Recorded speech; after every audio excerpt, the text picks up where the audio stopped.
तो आपका इंतज़ार ख़त्म हो गया, क्योंकि यदि आप भी अंग्रेज़ी पढ़ना चाहते हैं तो आप लोगों के लिए ऐसा वीडियो लाए हैं, ऐसा क्रैश कोर्स लाए हैं जिस वीडियो को देखने के बाद दूसरा कोई भी वीडियो देखने की ज़रूरत नहीं होगी। क्योंकि इस वीडियो में हम आपको बेसिक टू एडवांस यानी जीरो लेवल से एडवांस लेवल तक की आपको अंग्रेज़ी हम पढ़ाएंगे। छोटे से लेकर बड़े बच्चों तक हो, चाहे आपको अंग्रेज़ी आती हो ना आती है कोई फ़र्क नहीं पड़ता, एकदम बिगनर हो, एकदम नए बच्चे हो एकदम, तो भी आप अंग्रेज़ी पढ़ लोगे। बस करना कुछ नहीं है, जो तरीके इसमें बताए जाएंगे उसको घर पर प्रैक्टिस कीजिएगा, कापी पेन लेकर बैठिएगा, उन नियमों को लिखिएगा, बार बार रटिएगा और ज़्यादा से ज़्यादा किताब पढ़ने की कोशिश कीजिएगा। तो आपको जो है अंग्रेज़ी पढ़ना यूँ चुटकियों में आपको ज़रूर आएगा। तो अंग्रेज़ी पढ़ना है तो सबसे पहले भैया ये जानते हैं एक भाषा है, और भाषा में कई सारे कीड़े मकोड़ों की तरह कुछ लकीरें होते हैं, कुछ अक्षर होते हैं, पहले हमको इनको जानना पड़ेगा। देखो बच्चों, अंग्रेज़ी जो होता है ना, इस अंग्रेज़ी को पढ़ने के लिए सबसे पहले हमको क्या मात्राएं पढ़ने पड़ेंगे, क्या मात्राएं। और अंग्रेज़ी में दो तरह की मात्राएं होती हैं। एक मात्रा है आपका बा खड़ी वाला मात्रा हो गया, कौन कौन से, एक मात्रा है आपका बा खड़ी का मात्रा हो गया, और दूसरा आपका वही वेवल्स हुआ, कॉन्सोनेंट हुआ। तो देखो बच्चों, जब किसी का नाम अगर अंग्रेजी में लिखना हो, किसी का नाम अंग्रेजी में लिखना है, किसी जगह का नाम अंग्रेजी में लिखना है, कुछ हिंदी का अंग्रेजी में लिखना हो, ट्रांसलेट की बात नहीं करता हूँ, कुछ हिंदी का वाक्य शब्द अगर अंग्रेजी में लिखना हो तो उसके लिए बड़ा खड़ी की मात्रा काम आती है, जिसमें आप पढ़ते हो ना कि अ का ए, आ का डबल ए, फिर उसके बाद क का के, ख का के एच, वो वाली मात्रा यहाँ पर काम आती है जब आप हिंदी का अंग्रेजी में लिखना चाहते हो।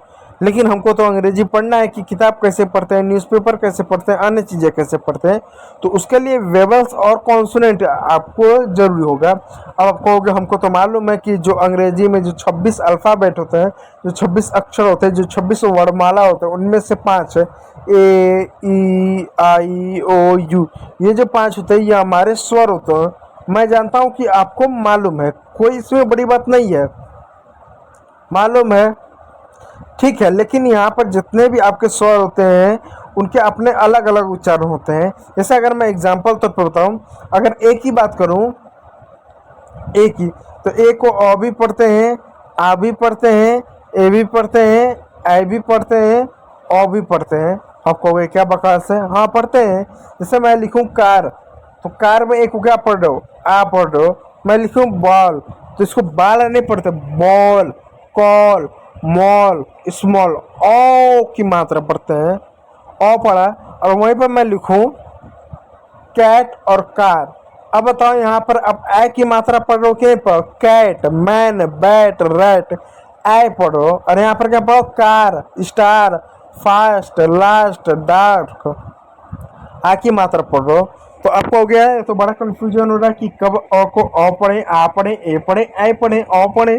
तो उसके लिए ना नियम को जानना पड़ेगा, कि नियम को पहले जानना पड़ेगा, क्योंकि जब तक आप नियम को नहीं जानोगे तब तक आप नहीं पढ़ पाओगे, इस बात को याद रखिएगा। और एक बात बताता हूँ, देखो यहाँ पर जो मात्राएं होती है वो हिंदी की तरह मात्रा सिंगल मात्रा नहीं होती है, डबल मात्रा भी होता है, सिंगल भी मात्रा होती है। जैसे अगर हिंदी में मैंने लिखा स, तो स पर सिर्फ एक ही मात्रा होगा, या तो आ की मात्रा लगा दो, या तो उ की मात्रा लगा दो, या तो ई की मात्रा लगा, एक समय एक ही मात्रा लगाओगे। लेकिन अगर मैंने हिंदी में की जगह अंग्रेजी पर मैंने लिखा एच, तो एच एक लेटर है, इस पर दो मात्राएं लग सकती हैं, ए आई आर।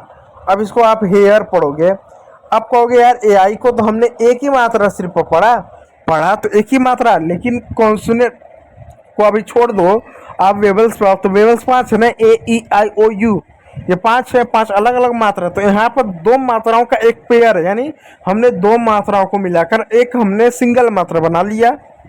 तो यहाँ पर सिंगल मात्रा भी होता है, डबल मात्रा भी होता है। तो याद रखिएगा, अंग्रेजी में सिंगल मात्रा के साथ डबल मात्रा भी होता है। वैसे अगर मैं लिखूँ कार, तो कार में सिर्फ एक सिंगल मात्रा। अगर मैं लिखूँ हेयर, तो ए भी मात्रा है, आई भी मात्रा है, डबल मात्रा का पेयर होगा। तो डबल मात्राओं का भी पेयर होता है, इस बात को याद रखिएगा। लेकिन आज के इस वीडियो में हम जो है ओ की मात्रा को पढ़ने वाले हैं। किस मात्रा को पढ़ने वाले हैं, ओ की मात्रा को पढ़ने वाले हैं। अब ओ को सिर्फ ओ पढ़ते हैं, ऊ पढ़ते हैं, अ पढ़ते हैं, क्या पढ़ते हैं, आज की वीडियो में हमको पता चलेगा। और एक बार ओ की मात्रा जो पढ़ेंगे वो सिंगल मात्रा पढ़ेंगे, ठीक है। तो चलो स्टार्ट करते हैं।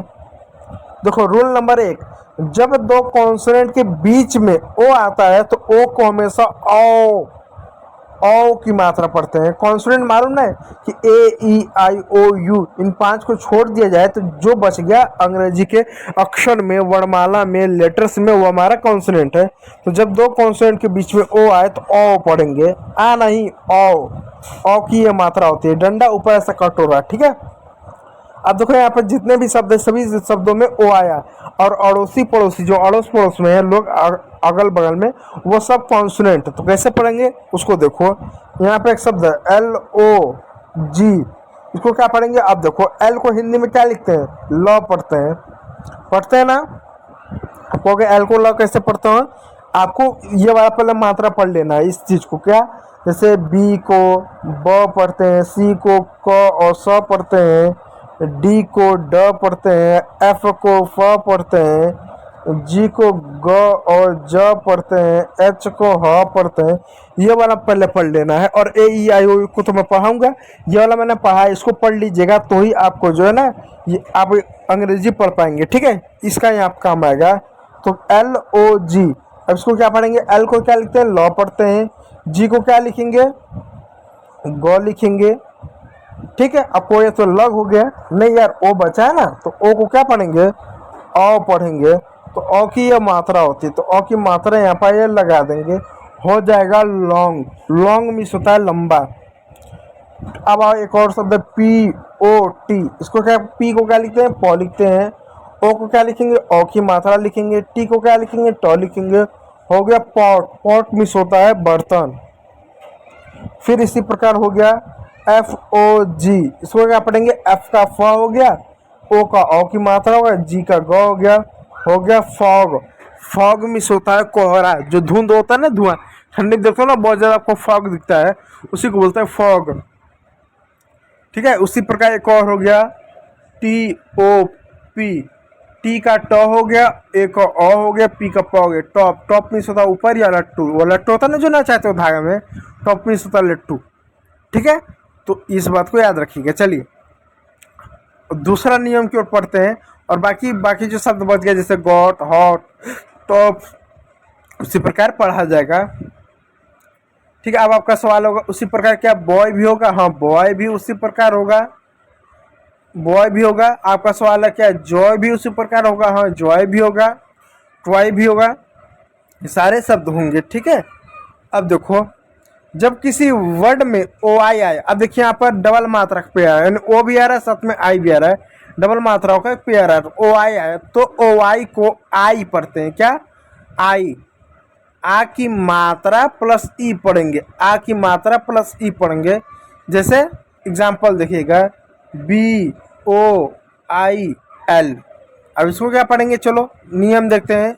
बी को क्या लिखेंगे, ब लिख दिया, ओ क्या अकेला नहीं, उसके बगल में देखो मात्रा का पेयर, हाँ मात्रा का पेयर है, तो ऑय पढ़ेंगे, क्या ऑय, तो ऑय लिख दिया और ई लिख दिया, और एल का क्या लिखेंगे, ल लिख दिया, हो गया बॉयल। बॉयल हो कहते हैं ना, मैं दूध को बॉयल कर रहा हूँ, पानी को बॉयल कर रहा हूँ, बॉयल में होता है उबालना। उसी प्रकार एक और शब्द है SOIL, अब इसको क्या पढ़ेंगे, एस को क्या लिखेंगे, सौ लिखेंगे, ओ आई को क्या लिखेंगे, ऑय, ऑय हो गया, और एल का क्या लिखेंगे, ल लिखेंगे, हो गया सॉइल। सॉइल मीन्स होता है मिट्टी या मृदा, मिट्टी होता है ना उसको सॉइल बोलते हैं, ठीक है। उसी प्रकार एक और शब्द हो गया, उसी प्रकार एक शब्द हो गया COIL, इसको क्या पढ़ेंगे, सी का क्या क पढ़ेंगे, ओ आई का ऑय पढ़ेंगे, एल का ल पढ़ेंगे, क्वाइल। क्वाइल होता है ना, कहते हैं ना क्वाइल जरा दो, इस तरह के हो गया। अब एक और शब्द मैं बताता हूँ, देखो जब दो कॉन्सोनेंट एक साथ होते हैं ना तो उनमें से पहले वाले कॉन्सोनेंट को हम आधा पढ़ते हैं, इस बात को याद रखिए। अभी बताता हूँ, HOIST, एच को क्या लिखेंगे, ह लिखेंगे, ओ आई को क्या ऑय। अब देखो एस क्या है, एक कॉन्सोनेंट है, टी क्या है, एक कॉन्सोनेंट। जब दो कॉन्सोनेंट एक साथ होता है तो हिंदी में पहले वाले कॉन्सोनेंट को आधा लिखते हैं, तो एस का क्या होगा, 100 गए, पूरा 100 गया, आधा 100 लिख देंगे, तो आधा 100 और ट, हॉइस्ट, हॉइस्ट, हॉइस्ट होता है, ठीक है। तो उम्मीद इसी प्रकार मॉइस्ट भी होगा। तो उम्मीद करूंगा वीडियो अच्छा लगा हो, यदि अच्छा लगा तो एक लाइक कीजिएगा, चैनल पर नए तो सब्सक्राइब जरूर कर लीजिएगा। वीडियो को देखने के लिए बहुत बहुत धन्यवाद।